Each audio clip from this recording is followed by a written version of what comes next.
Korité bu nga xam ne vraiment c'est dans la dèche bu metti lool est-ce que loolu mënees na koo dugal ci ce qu'on appelle le bilan aujourd'hui bi ñuy waxtaanee. ah boo ko si dugalul foo koy dugal.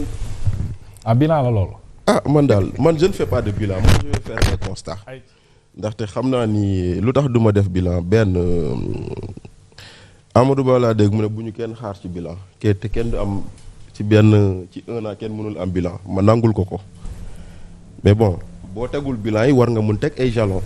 ñu xam ni foo jëm bu doon kër bu ñuy tabax la nee nañ au moins fondation bi xool nañ ko wóolu nañ ko jàpp nañ ni mën na yenn fukki étage donte le tabaxagoo waaw loolu benn la mais am nay conseils yu nit ñuy def président ngénte na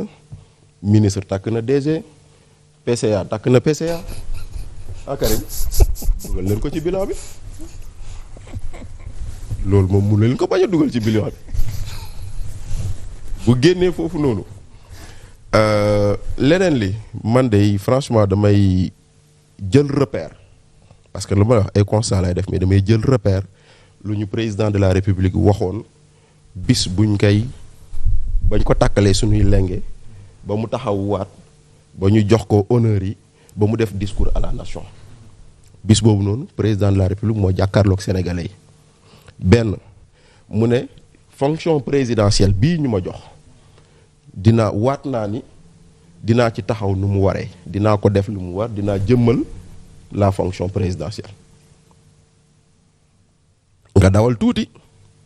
mu def interview ak ay médias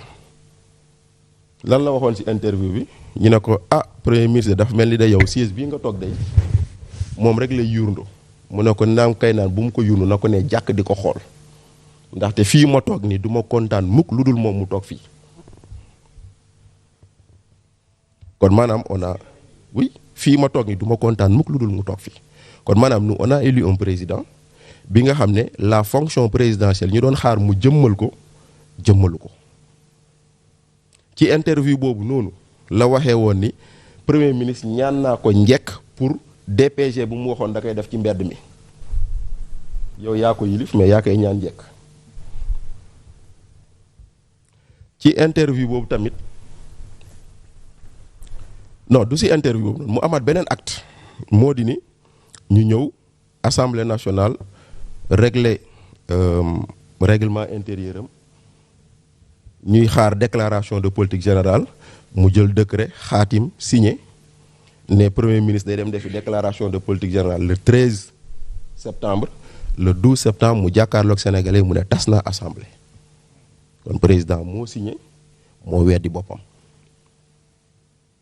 jàkkaarloog sénégalais ne leen man de lii ma def de bu leen jàpp ni ay yëfu naxee la moo tax ma defoon ko mais contexte bi la et cetera pourtant ci déclaration bu mu def 3 avril boobu moo ne démissionné naa ci sama parti parce que je veux être au-dessus de la mêlée du loolu la ñu waxoon mais le 11 juillet président dafa bindu conseil constitutionnel laaj ko kañ nga yaakaar ni mooy date bu baax pour ñu tas assemblée kañ nga yaakaar ni mooy date bu gën pour ñu dem élection conseil constitutionnel tontu ko ñu jël décision boobu noonu nëbbu ko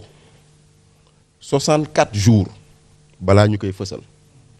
mais un président au-dessus de la mêlée dina nëbb décision conseil constitutionnel parce que tey jii Cheikh Thiam mi bokkoon liste ak Thierno Alassane Sall bu amoon temps xëy na résultat ba mu am fa mu dëkk mu gënoon a yokk mais pendant que Pastef savait que les Sénégalais iraient aux élections ñeneen ñëpp xamuñu ko pourquoi parce que le président de la République bu ñu ne woon je veux être au-dessus de la mêlée a été dans la mêlée en train de soutenir le parti auquel il appartient loolu moo am tey jii nii Abdou Karim mi bëggoon na dem élection bu xamoon depuis le mois de juillet que élection novembre lay doon est-ce que dool gën a préparé wu alors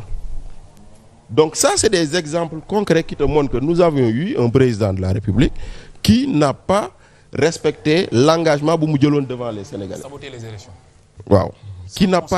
qui n'a pas respecté l'engagement bu mu jëloon devant les Sénégalais loolu nga ko jël ko nga mën ko wax ci lam ñu waxoon moom ci keroog boobu noonu nga continuer ci lam ñu waxoon moom président mu ne ñu l'éducation la formation au métier, l'emploi, les partenariats restent des défis majeurs. J'en ferai une priorité. defe naa sunu mbokk mii toog ak man mii nous sommes des preuves vivantes que l'emploi n'est pas une priorité. Parce qu'au lieu de recruter, on licencie. Au lieu de recruter, on licencie. nga mën a wax loolu noonu nga mën ko développer nga jël beneen bu mu wax mu ne je convoquerai de larges concertations avec les acteurs politiques et la société civile. kan moo fi gis ndajeem société civile ak président kan moo fi gis ndajeem président ak acteurs politiques yi kenn gisu ko te pourtant moo ñu ko waxoon moo ñu ne woon dinaa fi jëlee Sénat indi fi CENI élection yi ñu jàll ku ko organiser Sénat moo ñu ko waxoon de moo ñu ne woon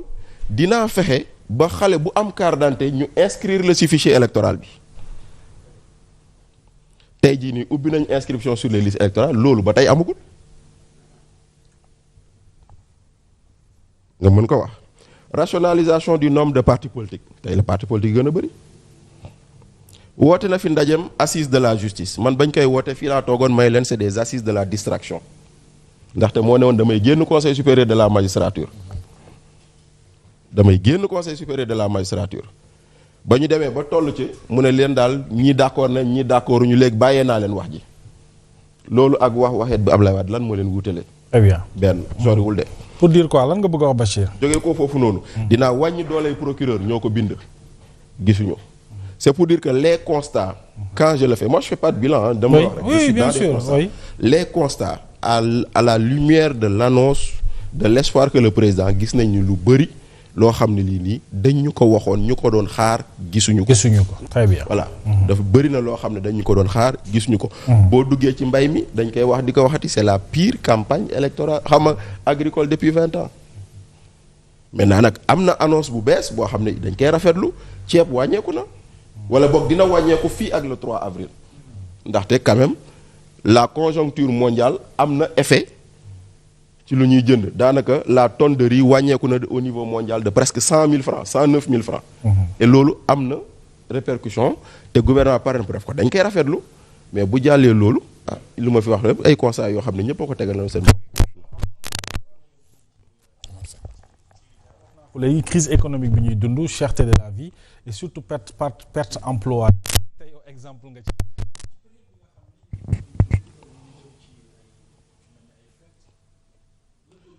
ça. non le góorgóorlu il est à l'agonie loolu mooy looy constaté góorgóorlu bi nga xam ne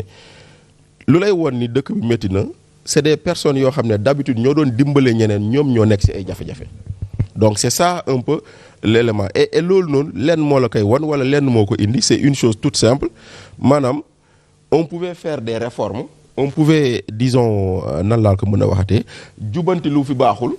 mais on n'arrête pas alors que ñoom dañoo ñëw avec l'esprit de tout arrêter chantier BTP yëpp taxaw nga yaakaar ni Cheikh Thiam moom immeuble bi boo ko arrêté moom ngay lor mais da nga fàtte ni Karim ci immeuble boobu lay door waar ci maire bi day jaay caaf ci bopp immeuble bi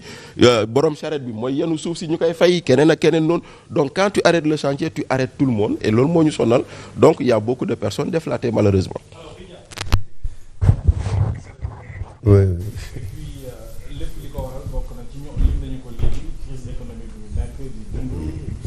de la vie évidemment et évidemment perte d'emploi yi nga xam ne tey Boubacar moo leen fi teewal c'est carrément un problème. réew mi dafa nekk ci sukuraat